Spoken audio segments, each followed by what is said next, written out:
حضرت ابو ہریرہ رضی نے حضور اقدس صلی اللہ علیہ وسلم سے سوال کیا کہ سب سے افضل صدقہ کیا ہے؟ حضور اقدس صلی اللہ علیہ وسلم نے ارشاد فرمایا کہ نادار کو انتہائی کی کوشش اور ابتدا کرو جس کی پرورش تمہارے ذمہ ہے، یعنی جن کے ماں باپ نکل جاتے ہیں دنیا سے اور یتیم ہو جاتے ہیں، اس کا پرورش کرنا۔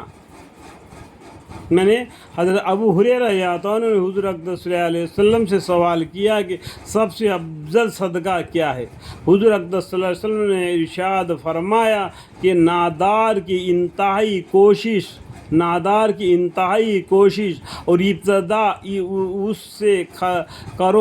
سے کرو جس کی پرورش تمہارے ذمہ ہے، تو جس کا پرورش تمہارا ذمہ ہے۔ جب ان کے خاندان رشتہ دار والے نہیں ہیں، تمہارے رشتہ داری میں آتے ہیں، تو ان کو پر خرچہ کرنا تمہارا ذمہ ہے۔ یتیم کا مال وہ بڑا ہونے کے بعد میں ان کے حوالے کر دینا، جو وہ بچہ بڑا ہونے کے بعد میں یہ نہیں سمجھنا کہ وہ بچہ بڑا ہو جائے گا، یہ مال سب کچھ اس کا ہو جائے گا کر کے اس کو، وہ چھوٹا بچہ ہے ابھی اس کو کچھ معلوم نہیں کر کے اس کا مال کو اٹھا کر نہیں کھانا۔ اگر کوئی ضرورت مند ہو وہ ضرورت سے زیادہ اس کا مال کو نہیں کھانا۔ جب وہ بچے کو پرورش کیا، وہ بچہ جب بڑا ہو گیا، اس کا مال اس کے حوالے کر دینا، یہ بالکل صحیح بات ہے۔ اللہ تعالیٰ ہمیں اور آپ کو سمجھنے کی توفیق عطا فرمائے۔ یہ حدیث بھی حدیث میں دیکھا گیا تو چھوٹا سا ہے، تو یہ اس کا تفسیر بیان دیکھو کتنا ہے، اتنا تفسیر بیان ہے، اس میں بہت سے باتیں اور بھی آتے ہیں کہ بہت سے حدیثیں اور بھی اس میں نکلتے ہیں۔ دیکھیں یہ دیکھو کتنا بڑا، کتنا پیجیہ میں دکھا رہا ہوں، دیکھو کتنا پیجیہ دکھا رہا ہوں، اتنی بڑی ہے، اتنا بڑی ہے۔ یہاں پر بھی قرآن کریم کے آیتیں ہوتے ہیں اور اس کا معنی مطلب ہو جاتا ہے، ایک حدیث ہوتا ہے اس کے اندر سینکڑوں حدیثیں اس میں آ جاتے ہیں۔ دیکھو کتنا بڑا ہے، دیکھنے کے لیے گیا تو حدیث چھوٹی سی ہے لیکن اتنے پیجیہ ہے اس کے اندر۔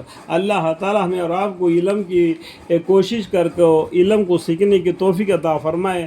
ہر آدمی کے پاس قرآن ہونا ضروری ہے، اس کے بعد میں قرآن کے پاس پڑھنے والے 6 کتابیں ہیں، وہ کتابوں کو پڑھنا اور بھی مسائل کو جاننے کے لیے جو کتاب ہے اس کو منتقل حدیث اس کو پڑھ لینا، اور جمعے کے نماز ہے سال بھر کے اس کو پڑھ لینا، اور قصص الانبیاء اگر وہ پڑھو گے تبھی قرآن کا معنی مطلب معلوم پڑ جائے گا۔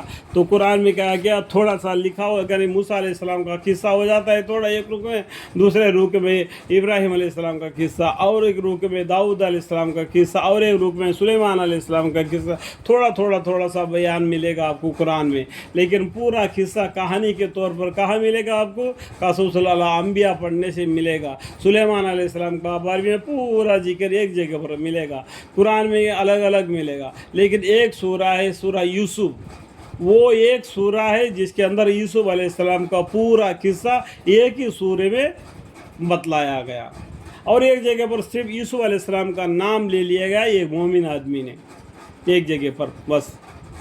ٹھیک ہے، اس بات کو سمجھنے کے لیے ہم کو علم حاصل کرنے کی کوشش کرنا پڑے گا میرے بھائی۔ علم ایسا ہی نہیں آئے گا، وہ استاد کے پیر دبانا پڑتا ہے یہ علم سیکھنے کے لیے۔ پرانا زمانے کو دیکھو، وہ استاد کے پیر دباتے تھے، ان کے گھر باری کا کام کرتے تھے، اسے علم سیکھتے تھے۔ ٹھیک ہے، آج کل مدرسہ ہو گیا، مدرسہ میں جا کے علم کو سیکھتے ہیں۔ اگر آپ مدرسہ میں نہیں بھی جا سکتے تو آپ قرآن کریم کو خریدو، اور بھی کتابیں دین کے خریدو اور اس کو پڑھو جو لینگویج تم کو آتا ہے۔ اگر تم کو لینگویج نہیں آتا ہے، پڑھنا نہیں معلوم ہوتا ہے، تمہارے ہاتھ میں جو سیل ہے اس میں سے دین کے باتیں سیکھنے کے لیے آپ گوگل سے پوچھو گے تو بتائے گا، یوٹیوب میں پوچھیں گے تو بتا دے گا۔ تو اتنا سمجھنا ہے، علم کو سیکھنا ہے۔ علم کو نہیں سیکھتے ہیں، دنیا کمانے کے لیے سیکھتے ہیں۔ یہ بات کو بھول گئے۔ قرآن کریم میں اللہ تعالیٰ کیا فرماتے ہیں؟ وَمَا خَلَقْتُ الْجِنَّ وَالْإِنسَ إِلَّا لِيَعْبُدُونِ۔ اللہ تعالیٰ نے جنوں کو اور انسانوں کو محض اس لیے پیدا فرمائے کہ وہ اللہ کی عبادت کرے، نہ کہ دنیا جمائے۔ دنیا اللہ تعالیٰ رزق تم کو دے ہی دے گا، کسی بھی حالت میں تم کو مرنے تک تم کو رزق دے گا۔ اگر تمہارا نصیب میں ایک دانہ لکھا ہوگا وہ کھائے بغیر تم مرے گا نہیں، اگر ایک گھونٹ پانی تمہارے نصیب میں لکھا ہوگا وہ پیے بغیر تم مرے گا نہیں۔ یہ اللہ کا رزق ہے، وہ اللہ کا ذمہ ہے، اور تمہارے لیے اعمال کو بنانا ہے۔